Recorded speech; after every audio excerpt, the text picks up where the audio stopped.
What's up, you guys? Welcome back to the channel. Thank you so much for clicking on today's video. As you can tell, we're not at the office, we're at home, and that's perfect because what we're going to be talking about today is I wanted to make a guide for you guys so you guys can make your own at-home workouts. Now, the reason that I wanted to make a guide instead of maybe do something that was like, these are the exact workouts you want to do, I want you guys to be able to create these workouts on your own and do them yourself instead of maybe relying on just like watching this video. So hopefully while you watch this video, you'll be able to pick out certain exercises, certain movements that you like so you can do them at home yourself, making the workout for yourself. Now, a couple of things about the video. I want to make sure that everyone can do these workouts. So I'm going to keep everything as body weight. So there's going to be no equipment needed, literally nothing. So I just wanted to make it as accessible to anyone as possible. Also, I can make more videos if you guys want me to do one about, you know, if you have a pull-up bar or if you have whatever, dumbbell or kettlebell, whatever. Like, I can make a video like that. But this video is going to be strictly body weight movements because I want this to be accessible to literally anyone. All you need is your body to do these workouts. And before we get into the actual movements, I kind of want to talk about my philosophy when it comes to kind of like at-home training, body weight training. I think for a lot of people, if we go to like the regular gym, 24-hour fitness, and we're normally doing like bench press and squats or whatever, and you're used to taking, you know, a minute, 2 minutes, 3 minutes between your sets. It's really weird doing bodyweight training because you kind of feel lost, like you don't know what you should be doing, right? So for me, my philosophy and how I do most of these workouts is it's about high intensity and not having a bunch of rest, so moving constantly. Because you don't have that heavy weight to stimulate the muscles, you kind of need to just keep moving. So a lot of these workouts are going to be high heart rate, you're going to be sweating, you're going to be moving really fast, you're going to be pushing yourself hard. But it's not about, you know, doing a ton of reps until, and then you need a bunch of rest. Like, that's not what this is going to be about. This is about keeping the body moving. Most of these workouts are going to be full body workouts instead of like focusing on chest today and shoulders the next day and back the next day. Like, these are going to be very much so full body workouts for pretty much all of them. So I just wanted to share that with you guys so you guys kind of understand the philosophy that I'm going with these workouts. Let's get into the movements. So I've broken these movements down into a couple sections. So the first one is going to be cardio based. So these are the things that are going to get your heart rate really high. So the first one is going to be your classic burpee. So, right? And then next is going to be a squat thrust. So this is basically a burpee without the push-up portion. So that looks like this. Classic jumping jack, high knees,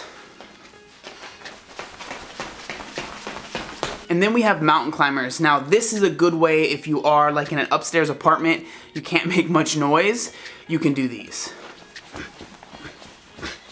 So next up we have chest. Now this is kind of difficult when it's just body weight because really the main thing you're gonna be doing is push-ups. So we have the standard push-up.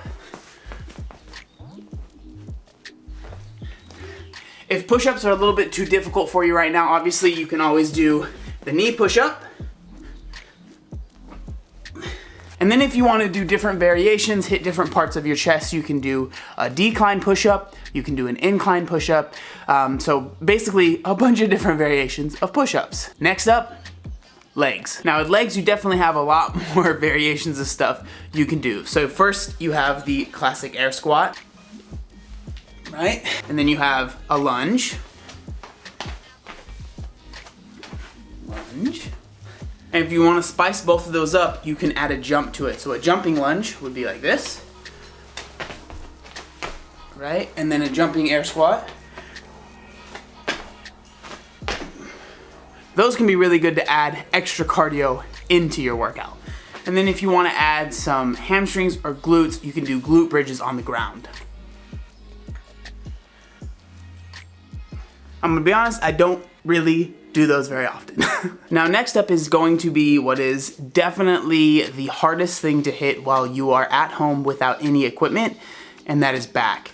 It is very difficult if you don't have a pull-up bar, if you can't do a pull-up. It's hard to hit your back when you're at home with no equipment, but here's a couple things that you can think about doing. The first thing is a Superman. So basically what that is you're gonna lay on your stomach and you're gonna tense up the whole basically back of your body and come off the ground. So that looks like this. And then just like that. Now, if you're doing those correctly, you will feel it in your hamstrings, your glutes, and your back. And the other thing that you can do if you're at home with no equipment and you have a table that is sturdy, you can get under the table, right? Get under the table and pull yourself up to that table, you know, with your legs on the ground.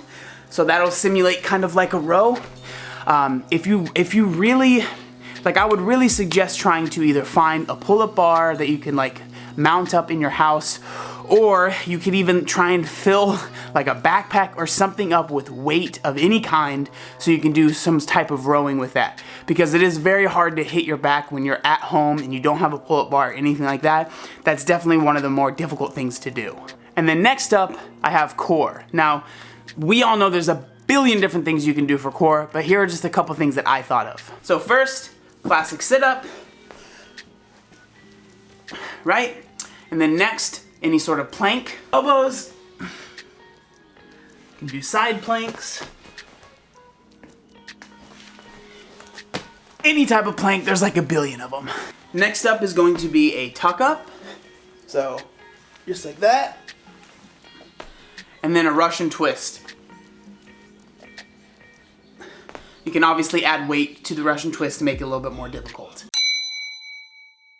Whew, all right. I'm all sweaty now. But those are all the movements that I thought of. Now, obviously, these are not all the movements in the world, but these are just things that I do in my training that I like to put into my workouts. So when it comes to training at home, what I like to think of is, again, keeping the intensity up. So there's a couple different ways that you can do that. One of my favorite things to do is do EMOMs. So what EMOM stands for is every minute on the minute.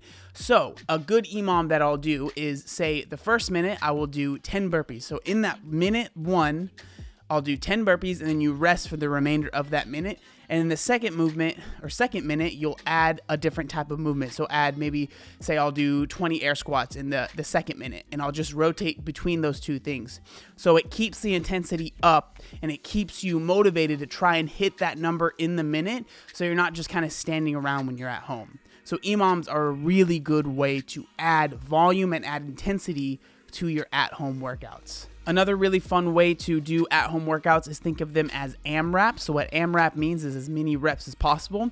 So set a clock for 20, 15, 30 minutes and try and do as many reps in a certain amount of time as you possibly can. So a really simple AMRAP would be, think of, say, 3 or 4 different movements. Say I'm going to do 20 air squats, I'm going to do 10 push-ups, and 10 burpees. So you're going to rotate through that in 20 minutes and see how many times you can get through that circuit. Another way you can structure your workouts is rounds for time. So say I'm going to do a certain amount of things for 10 rounds, 5 rounds, right? I'm going to do 15 lunges, 10 squat thrusts, and 30 sit-ups 5 times. So I'm going to do 5 rounds of that, but think of it for time. So you're moving through it as quick as you possibly can. So you're not just kind of sitting around between each of the sets. So you're just moving and keeping the body going. And the last thing I want to say before I show you one of the workouts is that it's all about the mindset. So if you're constantly focused on the fact that you can't go to the gym, so what's the point? You're never going to have a good workout at home. So instead, focus on the fact that, well, I am home and I do have my body and I can still do something. If that's your mindset, I'm telling you, you're going to have much better workouts than if you're just mad and angry that you're not able to do what you'd rather do. Everyone is in that position, right? We would all rather be doing other things, but we can't. So with all that being said, let me actually show you a way to structure a workout with all of these movements. So to show you the principles of how this works, I'm going to do a workout right now. So it's going to be 10 rounds. It's a lot of rounds.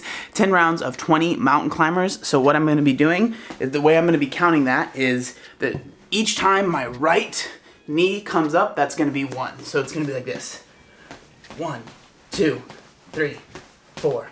Right? So 20 of those. And then we're going to be doing 15 push-ups, and then we're going to be doing 20 air squats. So again, like I said, it's all about the intensity. Any workout can be hard if you make it hard. So that's all in your mind.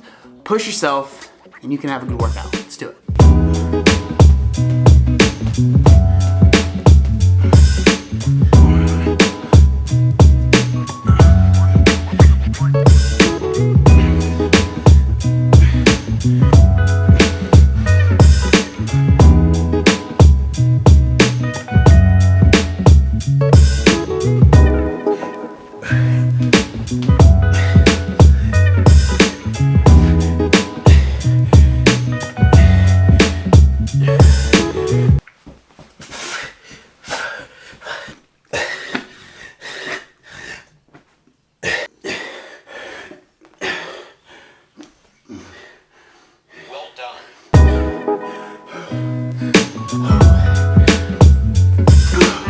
And there you go.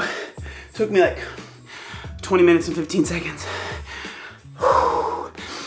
But there you guys go. You can definitely work out from home and have a really good workout. A lot of it comes out to your mind and how hard you want to push yourself. If you want to push yourself hard, you can have a great workout.